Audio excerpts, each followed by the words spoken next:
My name is Katie George, and this is my qualitative interview assignment for English 5363. Today I will be presenting a video profile of one of our staff members here at Texas Tech University, Dr. Beau Pihlaja.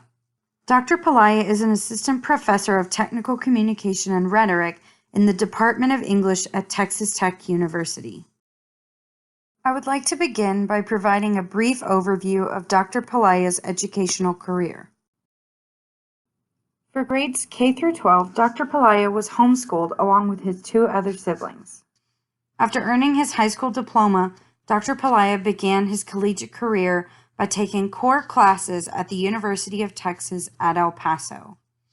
Dr. Pihlaja has degrees in the following: a bachelor's in theater arts from Texas A&M University, a master's in systematic theology, and a master's in divinity from Trinity International University, and a PhD in rhetoric and composition from UTEP.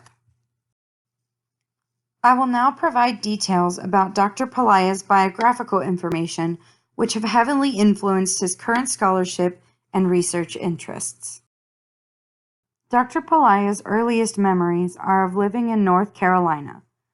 His father worked for the military, causing their family to move around a lot during his childhood.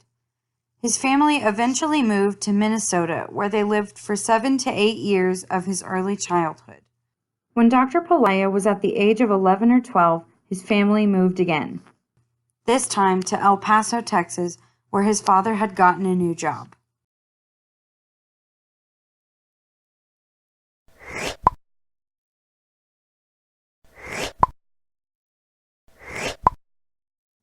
He explained to me during our interview that he traces his interest in how individuals navigate difference to this moment in his life.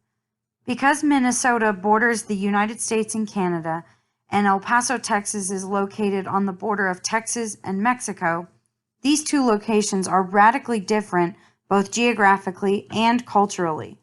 Moving from north to south also meant moving from one unique culture to another. Dr. Pihlaja began taking core college courses at UTEP in El Paso, Texas, before moving to College Station to attend Texas A&M University. Unsure of what to study and active in the arts, he earned a bachelor's in theater arts. Dr. Pihlaja really enjoyed acting, and people told him that he had potential. So after earning his BA, he planned to pursue acting and earn an MFA. He decided to take a year off from schooling and volunteer on staff at a church he had attended when he and his family lived in El Paso. And at this time, he was traveling back and forth between College Station and Chicago, where his parents now lived. At this time, Dr. Pihlaja got married and moved, he admits at least partially on a whim, to Tucson, Arizona for 2 years. While living in Arizona, he often thought back to his experiences working for the church during his year off. He felt strongly at this point that he should go into ministry, and in order to prepare for a life of mission work, he began attending Trinity International University, an evangelical Christian university in Deerfield, Illinois. Here, Dr. Pihlaja earned a master's in systematic theology and a master's in divinity. During his time at this university, he explained that he was becoming increasingly interested in cross-cultural communication. His experiences in seminary introduced him to thinking about intercultural encounters and how difficult it is to translate not only language, but ideas and concepts and their embeddedness in really broad contexts, ones that were very difficult to move in and out of. Also during this time in his life, Dr. Pihlaja completed travels to Mexico, the Russian Republic, Tatarstan, and Tokyo, Japan. After completing seminary, Dr. Pihlaja moved to Bangalore, India to teach at an ecclesial school, which also had satellite campuses in other locations on the Asian continent.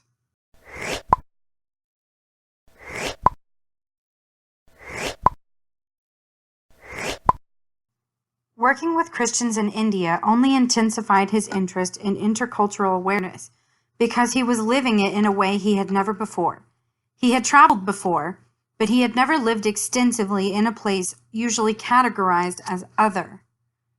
After the birth of his son, however, Dr. Pihlaja and his family moved back to the United States. The experience overseas was fascinating and challenging, he says, but he felt that he needed to come back to the U.S., process it all, and figure out what was next. For this next step, Dr. Pihlaja ended up back at UTEP in El Paso, Texas, where he was teaching and working towards his PhD in rhetoric and composition. At the conclusion of his doctoral program, Dr. Pihlaja came to Texas Tech University, where he is now an assistant professor of technical communication and rhetoric. Because his first two degrees were in two very different subjects, I was curious, what initially drew Dr. Pihlaja to the field of technical communication and to our TCR program here at Texas Tech in particular? Dr. Pihlaja explained that he sees himself as a sort of Russian nesting doll. At the center, he is an artist, then a philosopher, then a theologian, and then a scholar, realizing how culture and language work on all of these levels. TechCom sits on the edge of all of this, and Texas Tech's program appealed to him in particular because it uniquely marries both TechCom and rhetoric. Dr. Pihlaja is a staunch believer in the knowledge pursuit for knowledge pursuit's sake, which is fostered in public institutions of higher education, making Texas Tech University the perfect place for him. Because he has had some really diverse experiences in his own life, which required him to communicate with intercultural individuals through technology, he wanted to study it. An example of this mediated communication would be Facebook, WhatsApp, email, Twitter, etc. In Dr. Pihlaja's doctoral dissertation entitled New Black Boxes, Technologically Mediated Intercultural Rhetorical Encounters, he utilizes observations, interviews, and artifact collection conducted at a small company called Border Products Incorporated. This company has an administrative office in El Paso, Texas, a factory in Juarez, Mexico, and customers throughout the Midwestern United States. Dr. Pihlaja uses activity theory and actor network theory to analyze and frame the study of writing, particularly in technical and professional communication, and illustrates how individuals rhetorically engage perceived cultural others using communication technologies. When asked how he would explain his research to individuals who are not familiar with the field of technical communication, perhaps a parent or a childhood friend, Dr. Pihlaja responded, "At the very core, I am just interested in how people, everyday people, use communication technologies in their lives, whether it's an app, a computer, or a phone, to get things done and to get those things done with people very different from themselves." In terms of research methods, Dr. Pihlaja claims that he dwells in the realm of the quantitative. His primary methods of research include observation, interviewing, ethnographic research methods, and rhetorical analysis, which he refers to as the comfort of wrestling with ideas. Because Dr. Pihlaja studies intercultural communication, often using ethnographic methods, there is a heightened awareness of what is ethical. Some ethical questions which have arisen through his research include: how do you position participants relative to academic research? How do you prevent them from becoming the capital in your system? What does it mean to tell others stories? Dr. Pihlaja explains, where it becomes deeply uncomfortable is when you question activist research, trying to engage with marginalized or oppressed communities that you are not a part of.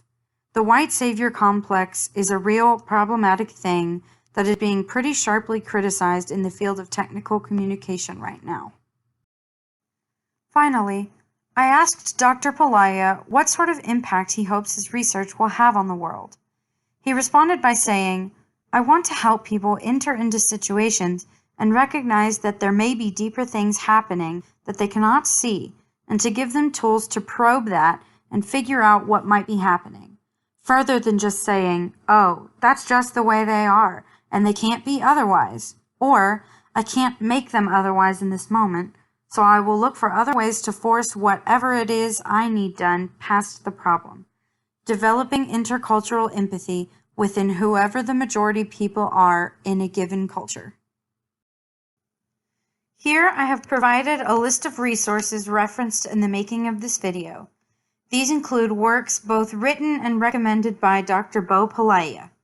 Thank you for your time and attention during my presentation.